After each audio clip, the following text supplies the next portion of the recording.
You'll have to forgive me, gentlemen. I'm rather shaken by this announcement. Well, Dmitri did like his surprises. This makes absolutely no sense. Yes, Biddy. I'm in the middle of something. Very well. I apologize for the intrusion, but I've been summoned to chambers. Well, what about the codicil to my brother's will? Oh, Mr. Montgomery can explain the particulars. I see, mate. Alex, dear, forgive my running out. I hope that you'll appreciate Dimitri's gesture in the spirit in which it was intended. Thank you. Look, Alex, I know this comes as a great shock to you. But there's no way that I could say anything because Dmitri held me to client, lawyer confidentiality. But we didn't have any secrets from each other. I knew exactly what he was feeling those last few weeks. He must have been delirious to go behind my back like that. No, his mind was clear and focused. I'm sorry, Jackson, but I don't believe you. I'm sorry to hear that. Maybe you believe Dr. Silbert. He evaluated Dmitri and he was there to witness his signature. Silbert was in on this? A little bit different when you're the one left guessing, isn't it? You're rather smug, aren't you? Well, I did know about the amending of the will. That's why I asked Jack to be here. Oh. This must have been very satisfying, setting me up for an ambush. Well, if you're gonna push me, I'm gonna have to agree with you. But the truth is, I don't know what's in that codicil. No, he does not know, because what's in there was very personal and very intense for Dmitri. And life-changing, apparently. Inevitably.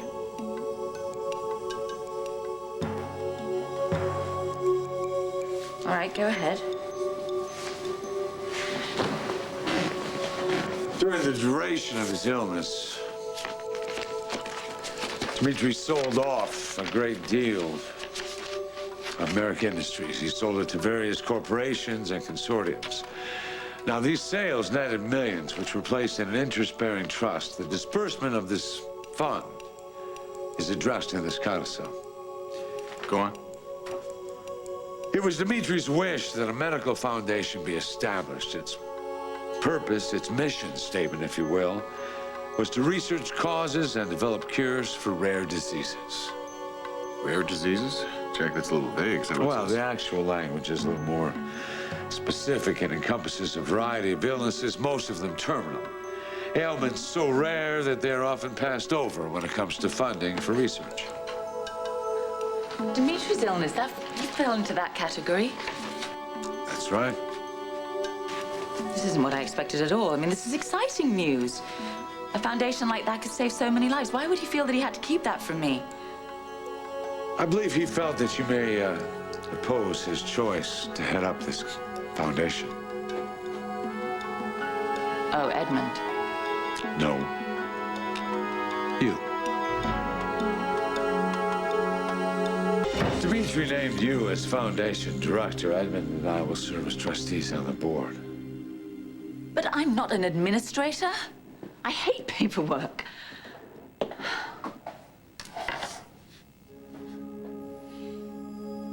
I mean, this is an incredible bequest. It means that my husband may have given up on himself, but he didn't give up on the future.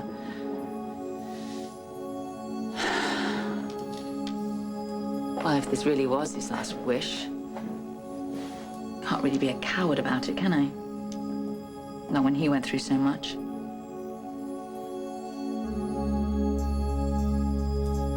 Well, I suppose I can act as a figurehead. I can sign off on research grants or go to annual meetings. It's not too much to ask. Well, I'm afraid you won't get off quite that easily. You see, as director, you'll be in charge of research, hands-on. Now, the foundation will be centered at the Pine Valley Hospital.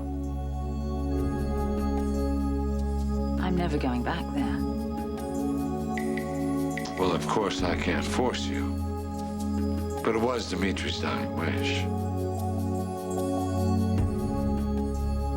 It can't be. Well, I can't take this position. It's a full-time job. in a field that I've chosen to leave. I mean, Dmitri knew that. He knew my reasons. I wasn't even going to take his case. That sounds like vintage, Dmitri. You know, he's still calling the shots, even from beyond the grave. He wasn't like that. Oh, yes, he was. You may have loved him, but I knew my brother. You wouldn't wish something for me that I didn't want for myself. He just did, Alex. Jack, this is pattern. Back me up here.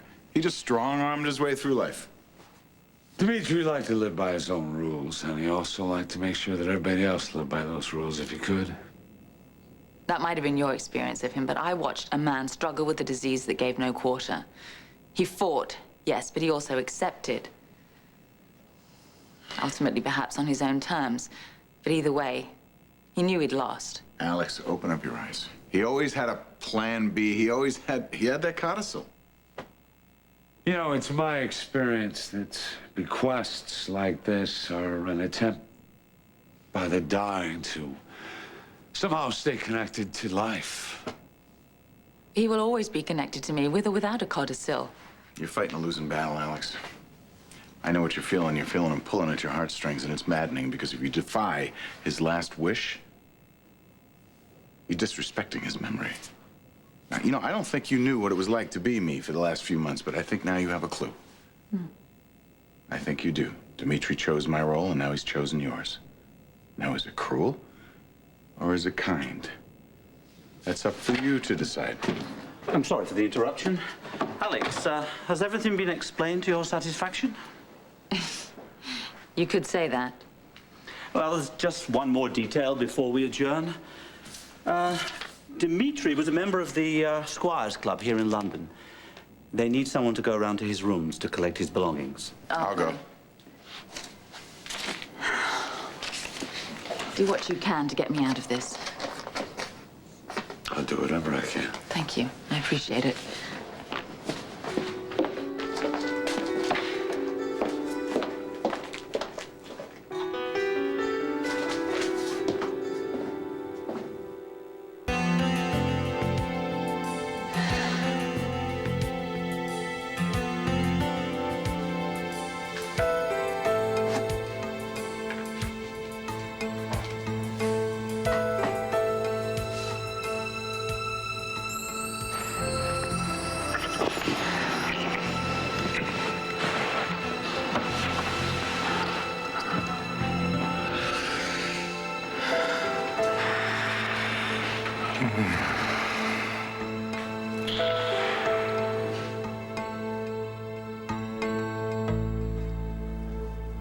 The membership of the Squires Club regrets Mr. Merrick's passing. He was a very fine gentleman. Thank you, Mr. Harryhausen. He was. Take as long as you want packing up his things. I'll be happy to send them on to the States. Postage paid, of course, out of respect. Thank you. You're very kind.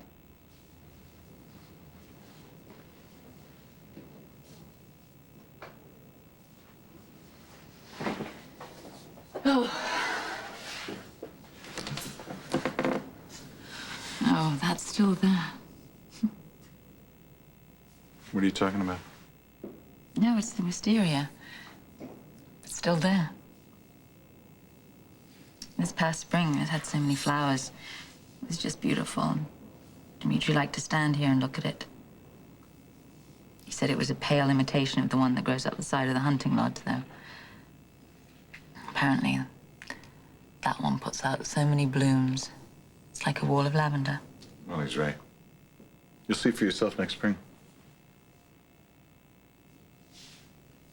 I think he changed his will to keep me in Pine Valley so that you and I would keep our promise to look after each other. Yeah. Well, I released you from your promise. Yes, I know. And likewise, we're free and clear. I'll go back to Pine Valley, but only for a short time, till Jackson can sort this whole thing out. What about Dimitri's dying wish?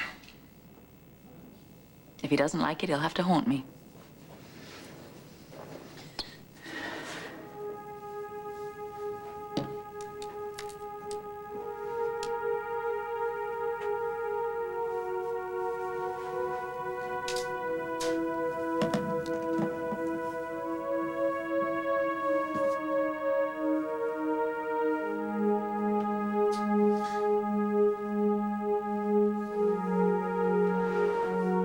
the last thing you think about when you turn out the light? When you've dog-eared a page and you pulled up the covers and you realize, like Dimitri, you don't have all the time in the world. I mean, what do you do? Do you turn the light back on? Do you sit up? You open the book and try to read? Get to the last page of the last book that you'll ever read?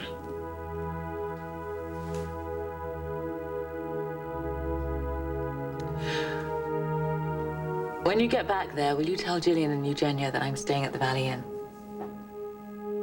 No.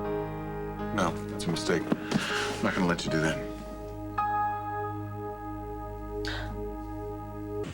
I beg your pardon. I don't want you staying at the Valley Inn. You should stay at Wildwind or the Hunting Lodge. Oh, you can't be serious. No, I am serious. You're Dimitri's widow.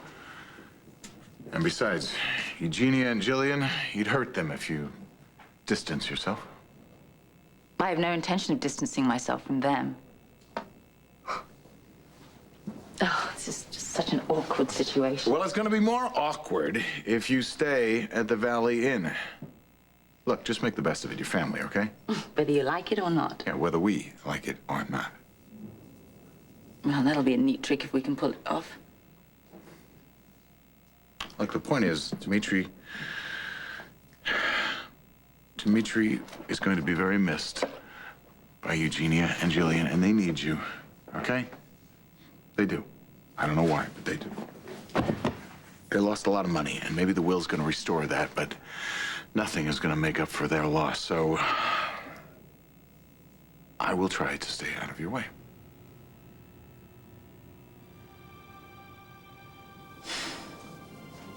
I'll stay at the hunting lodge. Let's do this.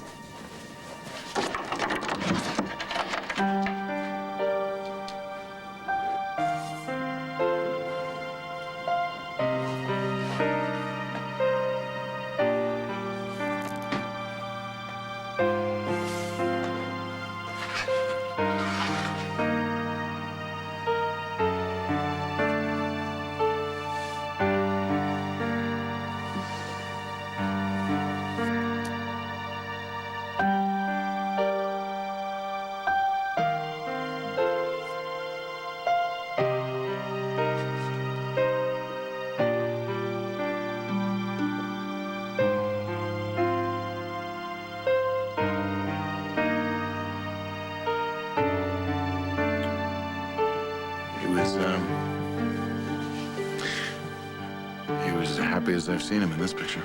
It was a happy day. The minister must have thought we were both daft. Dimitri just kept babbling on and on like a lovesick idiot. And then when it came time for him to kiss me, he forgot all about it.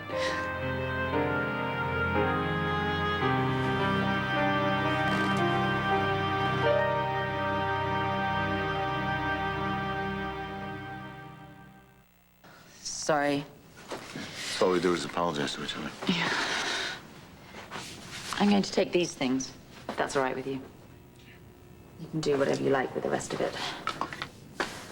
And about the hunting lodge, I'm not going to be there very long. Just really until Jackson can work things out for me and get someone else to run the foundation. That's your life. Yes, it is. I'm so jet-lagged. I'm gonna go back to the hotel and rest. Alex, wait a minute.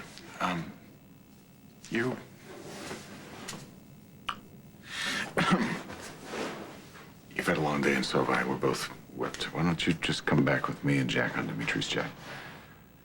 Oh, no. I'll never set foot on that plane again.